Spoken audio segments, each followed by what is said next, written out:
Good morning.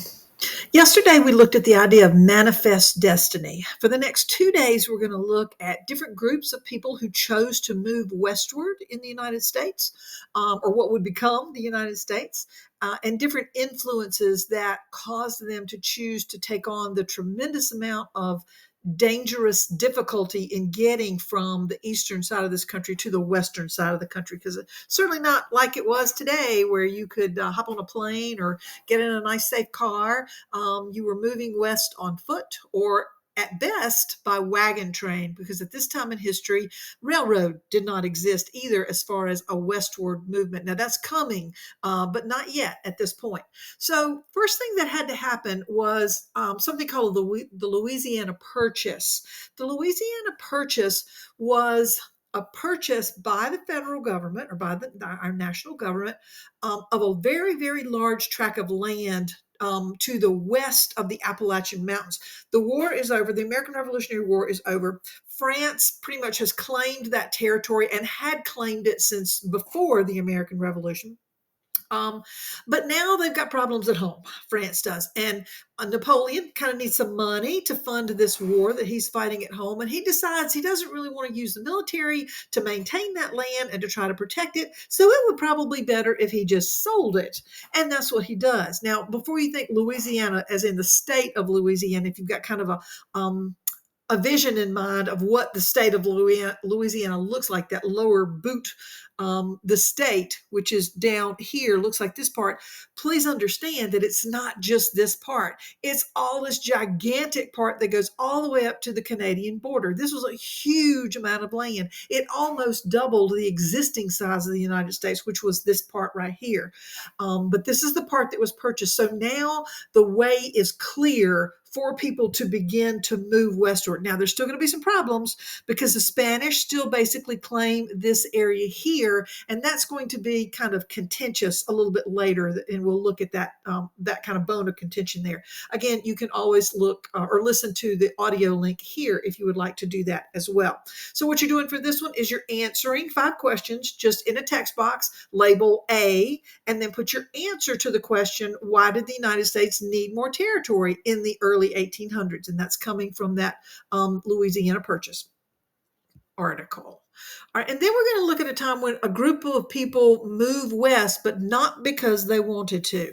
We're going to look at the Trail of Tears, and this is sort of a sad time in U.S. history. It's a kind of an embarrassing time because it's one of those times where the government promises one thing but does not uphold that promise. And that promise was made to the Cherokee Indians, as many Native American tribes lost out a lot during the early part of the founding of this country.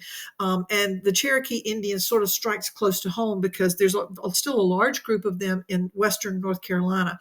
At this time in history, they had claimed that land for several generations.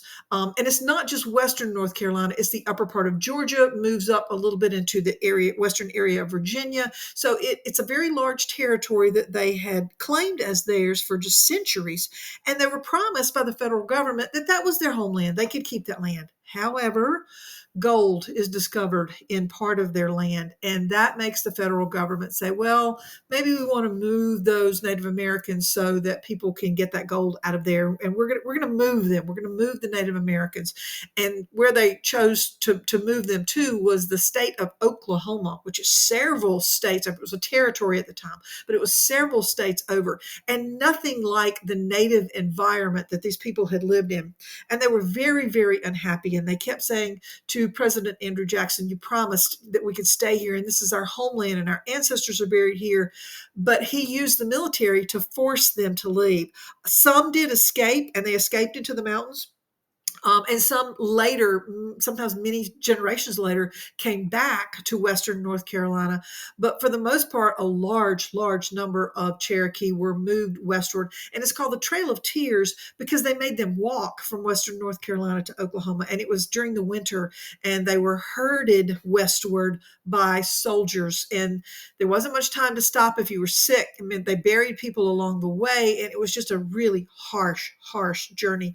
And characterized by this Native American lady's tears as they left their homeland. So that's why President Andrew Jackson sort of gets mixed reviews. He was definitely a good military leader, but he was also the person or the president who said, contrary to the Constitution of the United States and contrary to Congress, said, "Yeah, let's uproot them and move them to Oklahoma instead." So sad time in history.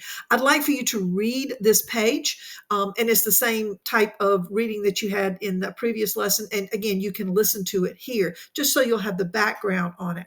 And then I'd like for you to do an Ed puzzle on it. So there's an Ed puzzle, short Ed puzzle with a few questions about the Trail of Tears. So go ahead and answer those. You got a second attempt on those if you need them.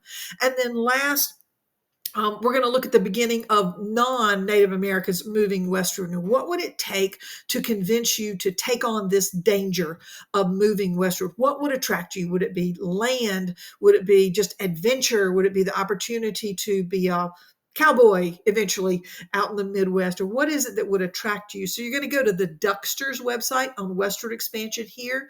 You're going to read or listen to the page because there's an audio link there. At the bottom, you're going to take the 10-question quiz and you're going to give me a snapshot that includes the quiz title and your score, and take it until you at least score 70 and upload your snapshot.